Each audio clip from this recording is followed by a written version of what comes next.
नमस्कार, स्वागत है आप सभी का न्यूज इंडिया में और आपके साथ मैं हूं आयुषी नेगी। चीन ने भूटान के बाद अब भारत के अरुणाचल प्रदेश की सीमा के अंदर गांव बसा लिया है। इस गांव में करीब 101 घर भी बनाए गए हैं।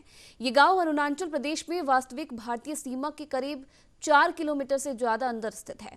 इस गांव को त्यासरी चू गांव के अंदर बसाया गया है। ये गांव अरुणाचल प्रदेश के ऊपरी सुबनसिरी जिले में स्थित है। चीन का ये गांव भारत की सुरक्षा के लिए बड़ा खतरा बन गया है। वहीं दूसरी तरफ बीजेपी सांसद सुब्रमण्यम स्वामी ने चीन के भारतीय जमीन पर कब्जा करने पर सवाल पर कहा कि वो रक्षा मंत्री राजनाथ सिंह से बातचीत करेंगे।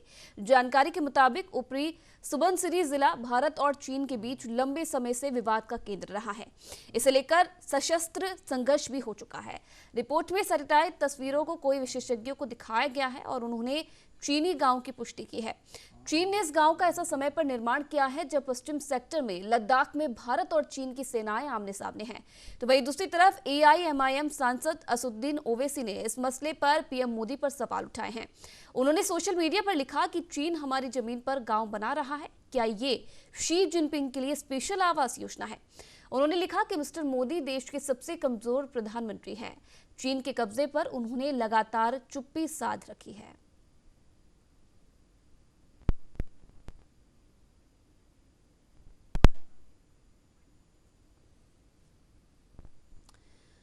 तो चलिए इसी खबर पर ज्यादा बातचीत के लिए हमारे साथ संवाददाता रमेश पुरोहित जुड़ रहे हैं।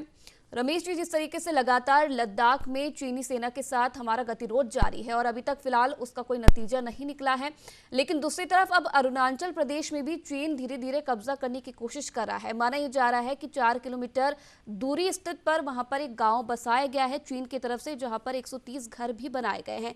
क्या कुछ फिलहाल, क्योंकि अगर इस पूरी स्थिति को देखा जाए तो क्या कुछ चीन फिलहाल दर्शाना चाहता है?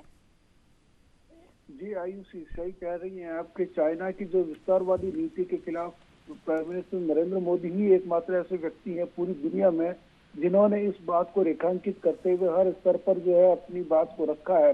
निश्चित रूप से ये चिंता का विषय यूं है भारत के संदर्भ में कि लद्दाख में दोनों देशों की सेनाएं आमने सामने है और -डिग्री के तापमान में काफी नीचे तक जो है हमारे सैनिक वहां पर डटे हुए हैं।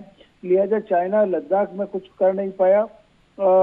डोकलाम विवाद उसके सामने था। डोकलाम में जिस तरह की उसकी जो है एक कूटनीतिक कह लो, नैतिक कह लो, हार हुई है वहां पर, उससे वो बौखलाया हुआ है। दूसरा, उसके अंदरूनी जो हालात है वो भी ठीक नहीं है। कोरोना के कारण से वैश्विक ग्लोबल स्तर पर उसकी जो एक स्थिति उभर करके सामने आई वह भी उसके लिए एम्बर्समेंट की स्थिति है। लिहाजा वो येन केन प्रकरण घरेलू परिस्थितियों से ध्यान भटकाने के लिए भी इस तरह की हरकतें करता है और ये साबित भी हो चुका है कि चाइना की विस्तारवादी नीति जो है दुनिया के लिए खतरनाक मानी जा रही है, किसी भी रूप में हो, चाहे वो आर्थिक रूप में हो या भौगोलिक क्षेत्रों के जो है बढ़ाव को लेकर के हो।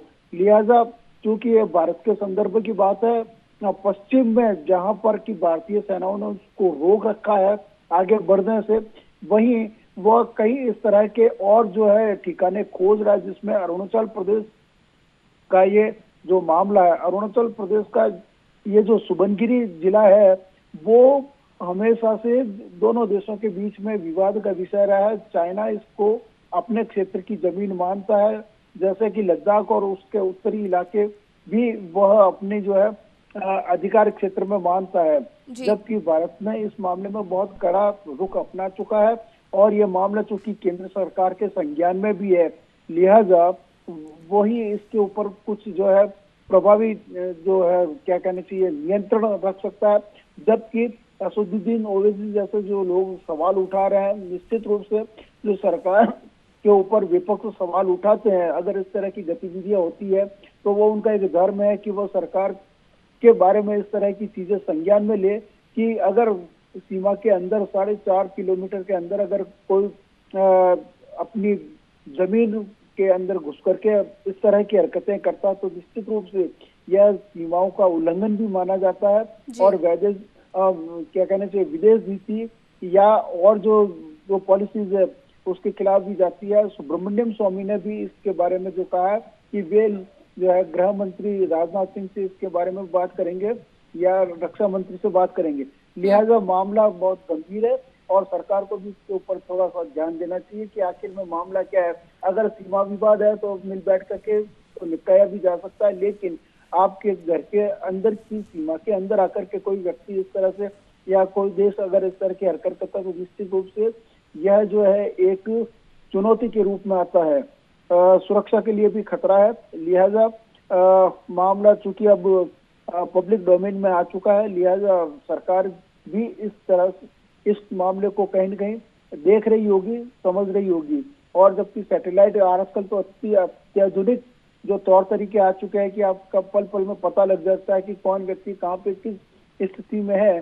तो सैटेलाइट इमेज से भी यह पता लगा है कि अरुणाचल प्रदेश के सुबनगिरी जिले में जो ये गांव बसा गया प्यारी चू, जिसमें कि घर बनाए गए, वो भी आइडेंटिफाई हो चुके हैं। लिहाजा अब केंद्र सरकार के ऊपर ये निर्भर करता है कि वह इस मामले को चाइना के साथ में किस रूप में कूटनीतिक हो, बातचीत के माध्यम से हो, या अपना एक विरोध दर्ज कराते हुए इस मामले को किस तरह से वो टैकल करती है, ये देखने वाली बात हो कि लेकिन रमेश जी, लद्दाख के मामले में जिस तरीके से सरकार का कड़ा रुख रहा है वो सबके सामने है, लेकिन अरुणाचल प्रदेश में हमेशा से ये बात सामने आई थी और कहीं ना कहीं इस बात के संकेत पहले भी दिए जा चुके हैं कि धीरे धीरे चीन अरुणाचल प्रदेश के कई इलाकों में कब्जा करने की कोशिश कर रहा है, लेकिन शुरू से ही सरकार की तरफ से इनकार किया जा रहा है। लेकिन अब जब ये बात सामने आ रही है कि एक गाँव वहां पर बसा लिया गया है, घरों का निर्माण वहां पर करा लिया गया है, तो क्या ये माना जाए कि कहीं ना कहीं सरकार से भी एक बड़ी चूक यहां पर हुई है? अगर इस पूरी बात में कहीं ना कहीं सच्चाई है तो माना यह जाए कि सरकार की तरफ से भी यहां पर चूक हुई है, और अब कहीं ना कहीं सरकार को भी ये मानना पड़ेगा कि हाँ, जो बात पहले से सामने आ रही थी कि चीन कब्जा करने की कोशिश कर रहा है, और हाँ, चीन इस चीज में अब कहीं ना कहीं कामयाब हो रहा है, धीरे धीरे वो जो निर्माण कार्य है उसको बढ़ाना चाह रहा है। जी आयुषी, अरुणाचल प्रदेश हमेशा से बोन ऑफ कंटेंट रहा है। झगड़े का जड़ जो है ये प्रदेश हमेशा से रहा है कि चाइना इसको अपने सीमाओं में जो है, मतलब अपने देश की सीमाओं के भीतर ही मानता है। तो एक लंबे अरसे से अरुणाचल प्रदेश का जो स्थिति है, भौगोलिक स्थिति, तो चाइना का ये शुरू से ही एक क्या मानस रहा है, नीति रही है कि अरुणाचल, और जब कभी भी इस तरह की जो प्राइम मिनिस्टर की विजिट हो या और जो है बड़े बड़े जो क्या कहने चाहिए होम मिनिस्टर की और रक्षा मंत्री उस तरफ जाते हैं, तो चाइना के बारे में जो है कई बार जो है चिंता तो जताता ही है, और साथ में अलग तरह की एक आवाज उभर करके सामने आती है कि इस इलाके में जो है इंडियन जो लीडर्स न जाए। दूसरा ये कि जब से मोदी की सरकार आई है 2014 से लगा करके जो पूर्वी ईस्टर्न जो पॉलिसी है उसमें सबसे बड़ा जो ये था कि अरुणाचल प्रदेश हो या चाइना से लगी हुई जो सीमाएं हैं, वहां पर जो आधारभूत संसाधनों का जो विकास हुआ, सड़कें बनी है, रेलों का आवागमन हुआ है, हवाई अड्डे बनने लगे हैं, सेनाओं की जो है आवाजाही ज्यादा बढ़ी है, तो चाइना इससे भी बौखलाया हुआ है, क्योंकि वो अपने अरुणाचल प्रदेश को अपने सीमा में मानता है, और तो वह इस भारतीय जो गतिविधियां होती है वह उसके ऊपर हमेशा से सवाल उठाता रहा है। लेकिन चूंकि अरुणाचल प्रदेश भारत का हिस्सा है, लिहाजा वहां पे जो भी कार्य होते हैं तो वो हमारे अधिकार क्षेत्र के अंतर्गत होते हैं। भारत ने भी अपना स्टैंड जो है इस मामले में कड़ा किया हुआ है। लिहाजा चूंकि वहां पर सीमांकन जो है, पहाड़ियां हैं, पहाड़ी इलाके हैं, तो सीमांकन की जो बात होती है, चलिए बिल्कुल, अब देखने वाली फिलहाल बात ये होगी कि सरकार का क्या कुछ रुख इस पूरे मामले पर फिलहाल रहने वाला है।